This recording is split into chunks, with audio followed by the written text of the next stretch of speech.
My father was the head of education, PhD, all that stuff. I go home and ask him, said, why don't we learn about money in school?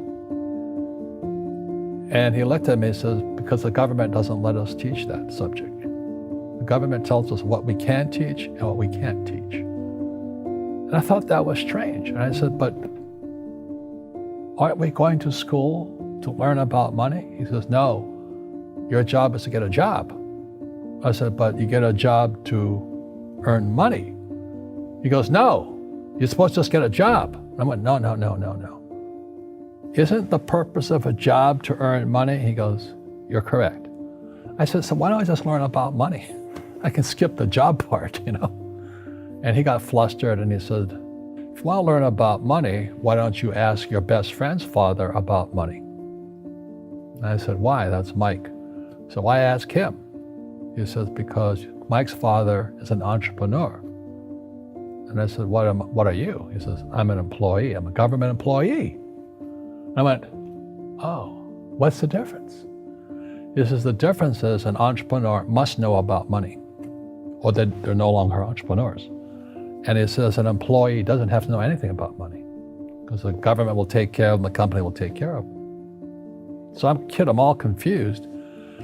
But I took my dad's advice and I trundled over to Mike's father's office and knocked on his door and I said, hey, I'm here, 9 years old.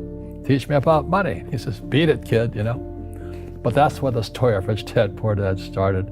And finally, through persistence, my rich dad started teaching me about money on one condition. And that condition was he would never pay me. He says, the moment I pay you, you think like an employee. He says, that's the trap.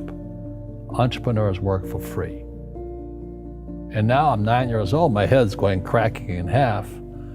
He says, you never want a paycheck. You understand that, kid? I said, okay, I got it. And he says, well, how do I make money? He says, that's what entrepreneurs figure out. It's like, so how do I learn about money?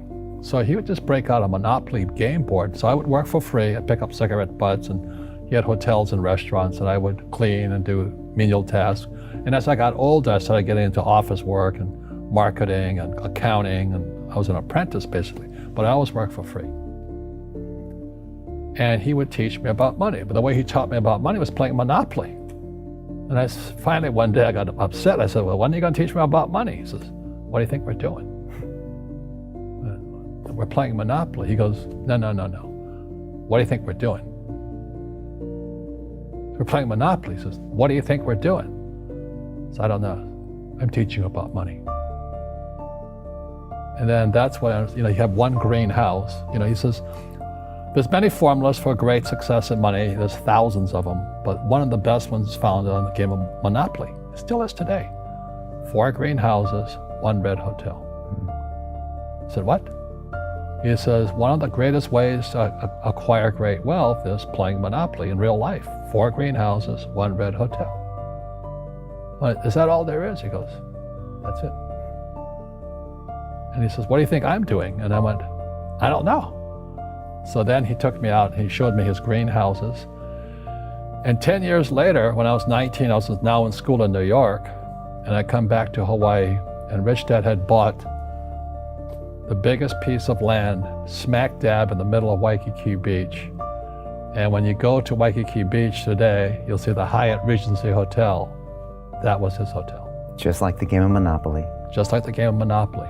Acquired assets and they became bigger assets. He just kept what's called an assemblage, because that property wasn't that big at that time. So he had to buy out all the small guys. Because Waikiki was a little dirt water little town. So he'd buy out this shop owner and buy that shop owner.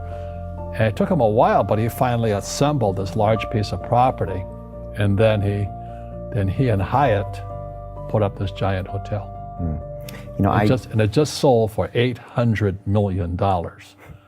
So that's how I learned about money.